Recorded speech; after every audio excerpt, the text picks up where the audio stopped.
All right. So strong together. Me and my case manager equals progress. So working together is going to be beneficial for all parties involved.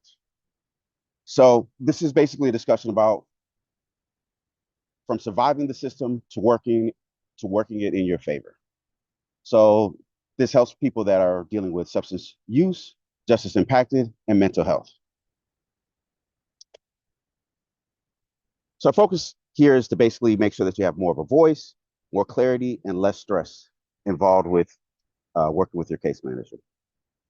This is a practical skills session. So this is not a complaint session. This is not about what is not working well, but this is basically to figure out a way so that you can work better with your case manager. You're welcome to pass, step out, or just listen. But it's completely up to you how you handle that. So group agreements. So during this webinar, to make sure that we respect one another, no put downs, no naming specific staff or agencies. What is shared here stays here. When you speak, we ask that you speak with the I, talking about your experience, no one else. Take care of yourself. If you need breaks, water, restroom, please go right ahead. All right. So what is a case manager? So case managers connect you with services that may help you. So basically, think of them as an advisor or a coordinator. They can only help you if you communicate and stay in touch frequently. So if you're not contacting them on a regular basis, you don't have meetings set up with them, they're not really going to be able to help you that much because really need that constant contact. So when speaking with them, ask them to be patient with you, and you should be patient with them also. So a lot of times you're going to be dealing with challenging issues and problems. So patience is definitely going to help both of you guys work well together.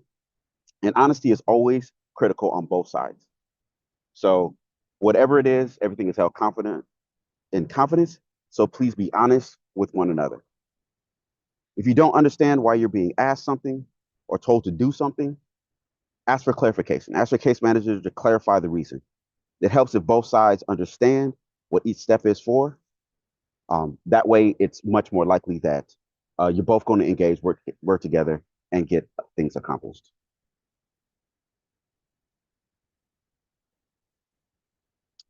All right. So who is on my support team?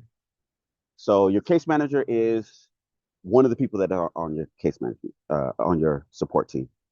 The next is going to be your housing navigator. So basically, the person that's helping you try to find housing, whether or not it is a shelter, whether or not it is transitional housing, whether or not it is a permanent supportive housing, or whether or not it is affordable housing. So housing navigators are also part of your support team. There's also the lead resident or house manager. So wherever you live, there may be a particular person on the staff that is there living with you. They're also part of your support team. A therapist or a counselor. So anybody in the behavioral health or mental health space that is helping you work through any issues like grief, depression, etc. Your psychiatrist is also in that if they are prescribing you medication as well. So your doctor and psychiatrist are also on your support team. So your doctor for your your bodily needs, and your psychiatrists are going to be for your mental health needs in terms of prescriptions.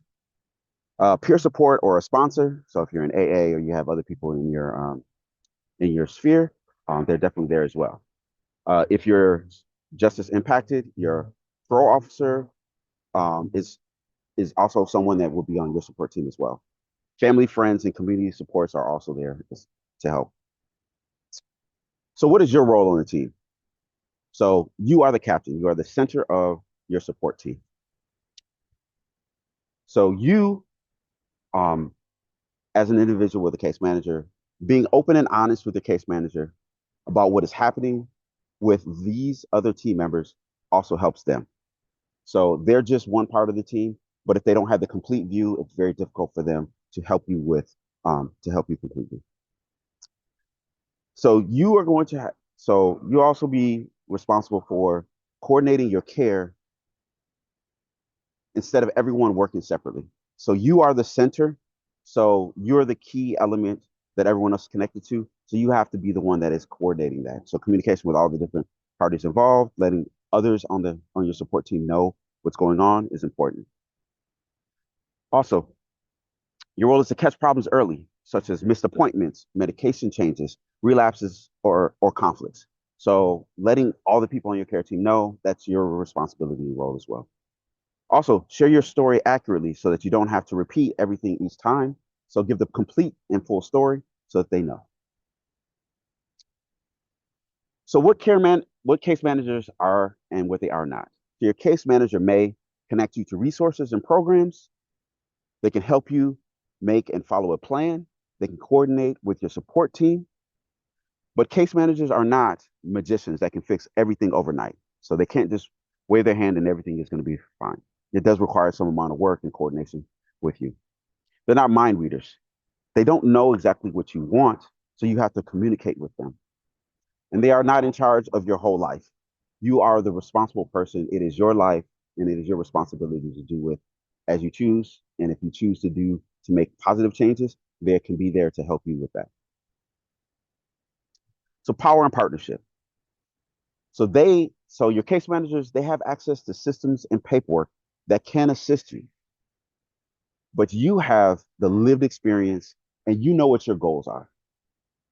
So you have a vital part to let them know about what has happened to you in the past and also what you want your life to be like going forward. So the best results come when you have a partnership between you and your case manager. The important thing to do is to ask, how can we work together on this? So working together and partnering is the best way to get things done. The other thing, this is your life. So you are an expert on it. No one else knows your life better than you do. This is your story, your body, and your goal. Those are your expertise. No one knows it better than you do. No one knows your history with trauma, substance use, jail or prison, or mental health issues. These things do not define your worth, but they are part of your life. Self-advocacy, self-advocacy is not being rude or difficult. You have to advocate for yourself to make sure that you're getting the things that you need. What it means is saying what you need, asking questions, and speaking up when something feels off. Something doesn't quite feel right. Feel free to stop at that moment, get clarification, talk about it, share your feelings and emotions in that particular moment. All right. So a general mindset shift. So the old mindset is your case manager, they're in charge of me. This is absolutely not the case. So the new mindset are we are a team, but the important thing is that I have a voice, a very important voice in this entire process. So things to ask yourself, what do I want from this system? What does a better life look like for me? So once you can answer these questions, you can better give information to your case manager to help you achieve these things. So when you go to meet with your case manager, before the meeting, you want to prepare yourself. You want to get ready. So simple prep checklist. Write down your top 3 priorities for the visit. What are the top 3 things that you want to get accomplished in this particular meeting? Gather any documents that you need, such as ID, mail, notices, court papers, and benefit letters. So have everything ready for you so that you can, instead of saying, oh, I'll get it to you next time, I'll email it to you, have it in that moment so that you guys can discuss whatever's involved with that or anything that you may need for that particular meeting. Also, anything that has changed, think of any updates, like any change in housing, income, probation, parole, medications, or any crises that you're having.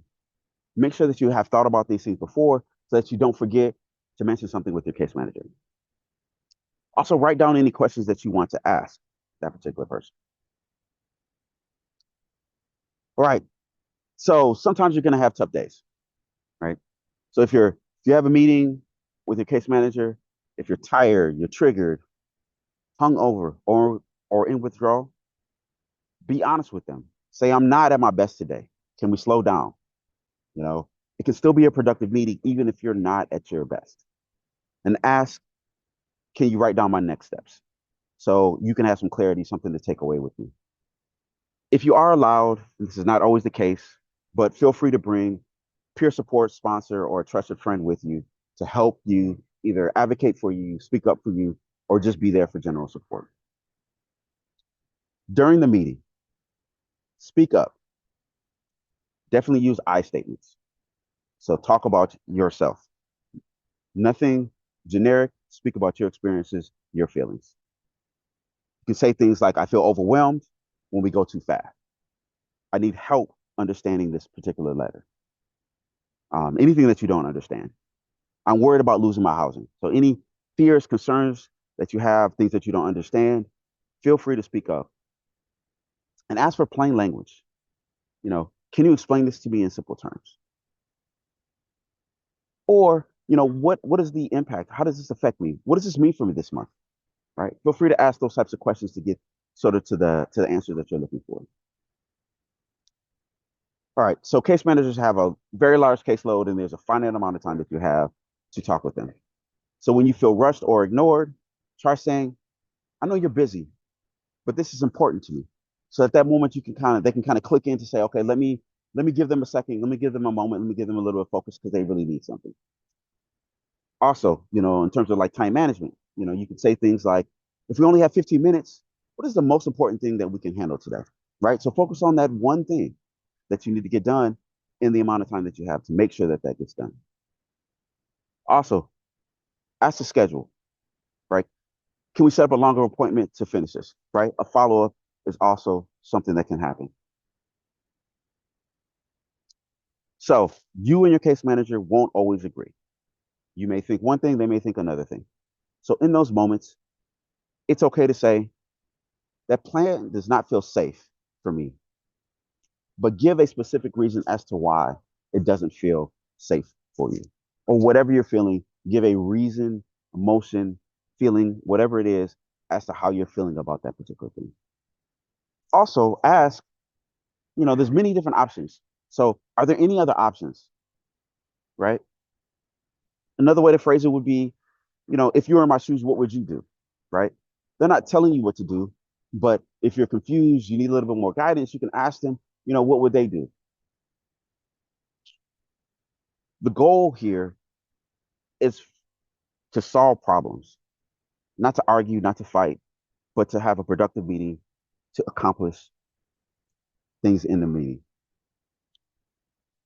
All right, so things can get heated, elevated, emotional when talking about sensitive topics.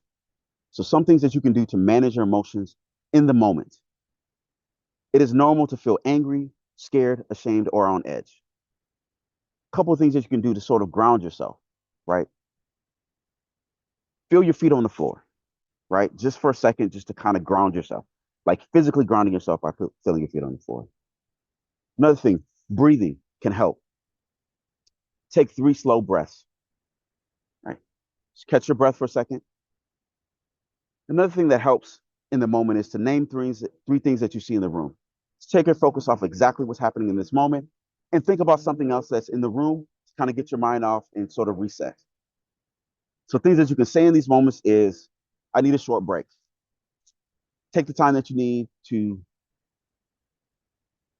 get the focus, to kind of get in a better mindset. Other things that you can ask is, can we pause for a minute? Just take a time, take a second, right? For you to sort of, if you get in an elevated state, to sort of bring down your emotional level. Before you leave the meeting, these are 3 questions that you should ask and be very clear about these things. What are my next steps? So with your next steps, you want to make sure that you write these things down. You want to make sure that you go over in the beginning of the next meeting what your next steps were, what your progress on those next steps are. Then you ask the case manager, what are your next steps? What are you going to do? Right? Again, in the beginning of the meeting, follow up with your next steps and their next steps, just to make sure that everyone is working towards a common goal. The next question is, I highly encourage setting up a next appointment if you don't have a recurring meeting with them. Set up the next one in that current meeting. But if you meet with the case manager a little more sporadically, or an occasional check-in, ask them, when should I check back with you, right? When should I follow up in terms of what I'm supposed to do, what you're supposed to do? The other thing, I said, write it down. The other thing that you can do is you can take a picture on your phone if that's easier. You want to make sure that you confirm dates, and deadlines. If there's any hard deadlines of things that need to be done by you, or any deadlines that you have actually set between as an agreement between you and your case manager as to when something is going to be accomplished. You want to be very clear as to what those deadlines are. All right. How do you stay organized? So a lot of things can be discussed. You need to do things, they need to do things. How do you stay organized with all this information? So I encourage you to keep everything in one place. This would be a folder, an envelope, or a notes app on your phone or computer. All right, just have it all in one place. It's much easier to access information if someone plays as opposed to having to go searching a number of different places to find things. Things to track in this particular place. Any appointments that you have. Anybody on your care team that you have appointments with, you want to keep that keep those appointments in one place as you can refer to it and look at it to make sure that you don't miss anything. Also, a to-do list. This will be your next steps. This will also be things that you need to do even outside of your care team, things that you need to do for yourself. Also, important phone numbers and email addresses as well, so that if you happen to have get a new phone or you need to send a quick email from your phone, you have the information of those individuals when it's on top of mind to contact them in that moment. So the other thing is, if you miss anything, right, feel free to call or message and say, "Hey, I missed it. What should I do now?" Right? Anything that you missed, you can ask them that question as well. All right. So it's very important to set boundaries when you're having uh, engagement with your case manager, and also you have rights as well.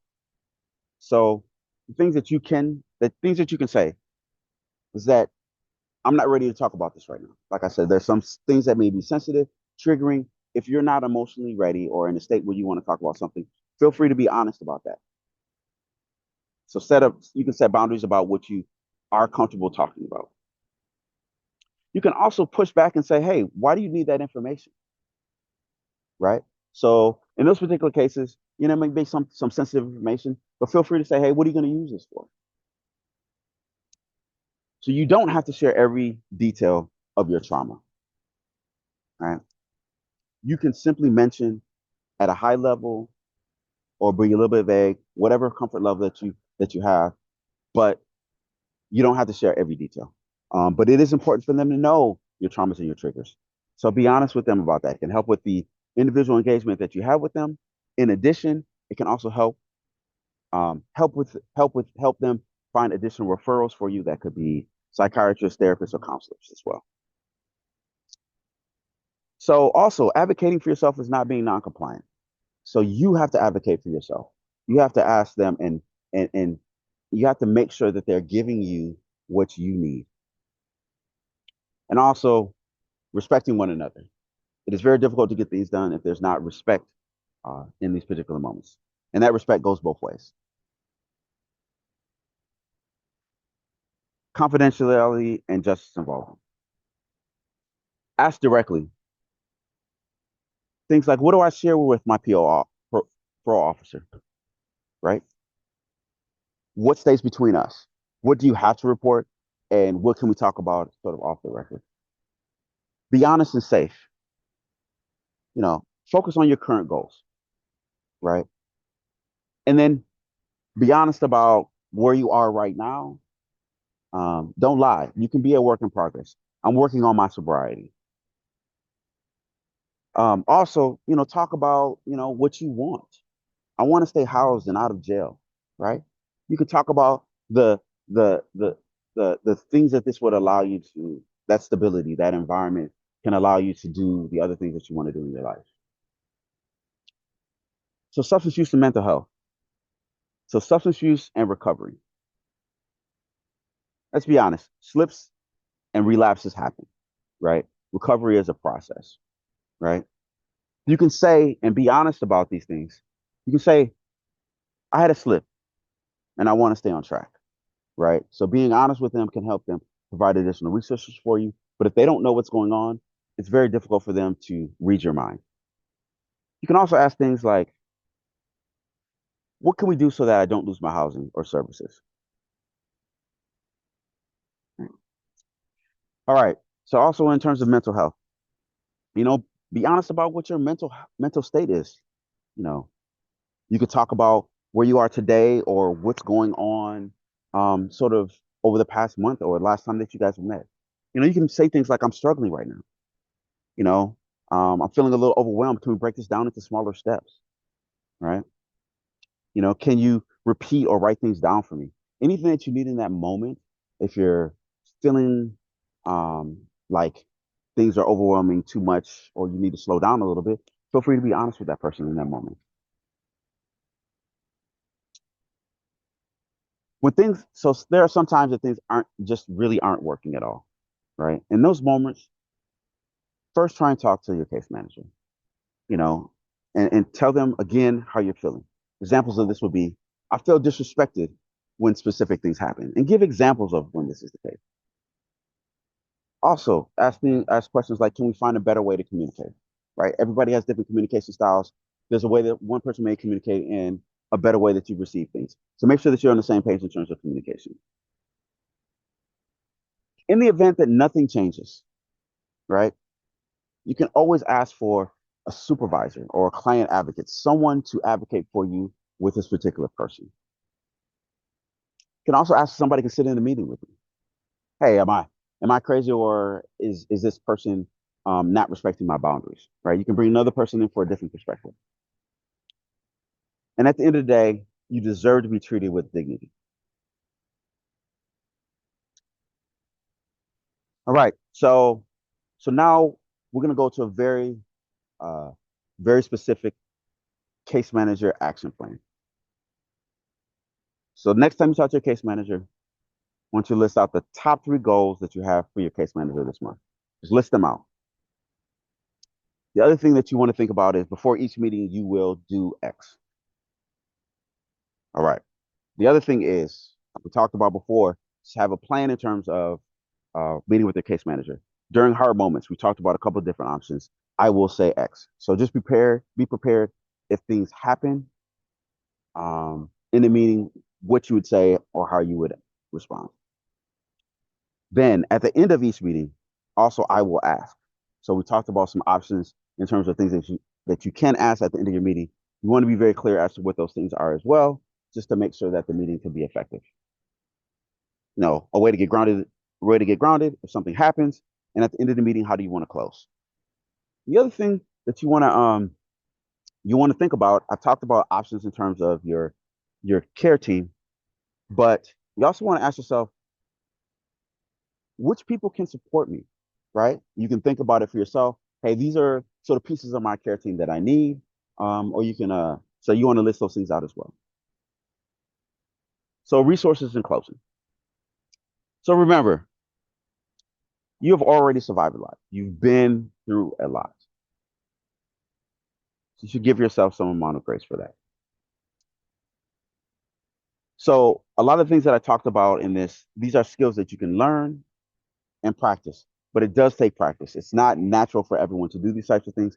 So it will take some time, but continue to work with it, and it definitely will improve in terms of your interactions with the case manager. The other thing is, regardless of what your situation is, you deserve stable housing, support, and respect. Doesn't matter where you started, where you are right now, that's what you deserve.